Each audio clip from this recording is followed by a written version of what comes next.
The knock echoed again, 3 times, then silence. I didn't answer.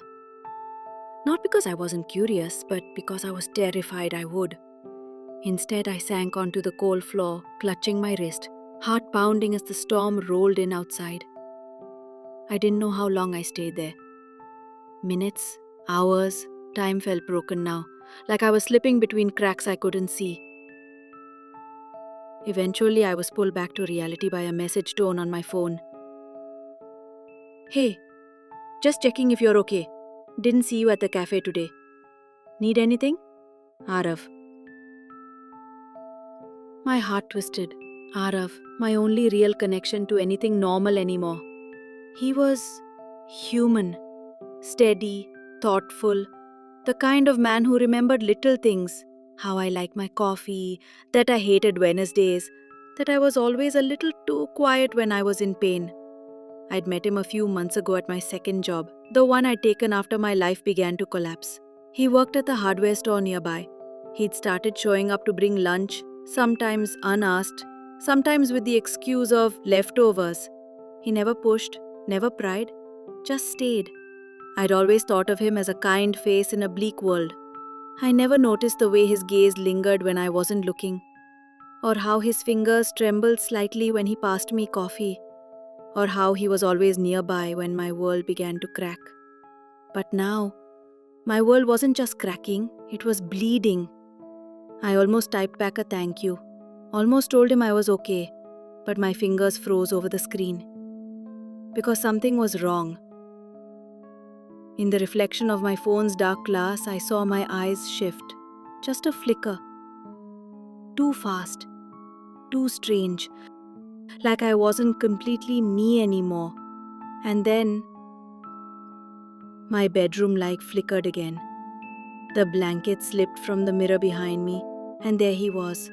Him, the man, the devil, the shadow prince of my forgotten past. This time he stood on my side of the mirror. Real, breathing, so close I could smell smoke and roses on him. His golden eyes locked on mine, his expression unreadable, half desire, half fury, all possession. You let him get too close, he said. Voice smooth, quiet, lethal. My blood went cold. You don't get to decide that, I snapped, anger rising, despite the tremble in my voice. He tilted his head, stepping closer. I already did, a long time ago. You promised yourself to me. I don't remember, I whispered. He leaned in. But your soul does. My heart pounded. I couldn't move, couldn't breathe. My wrist burned under his gaze. And then, the sound of the front gate, a voice calling out. Arav's voice. Hey, you okay? I heard something. The lights flickered from outside. Hello? The devil's golden gaze didn't break from mine, but I saw something shift in him. His jaw tightened, eyes narrowed slightly. Possessiveness. Jealousy? Let him go, I said.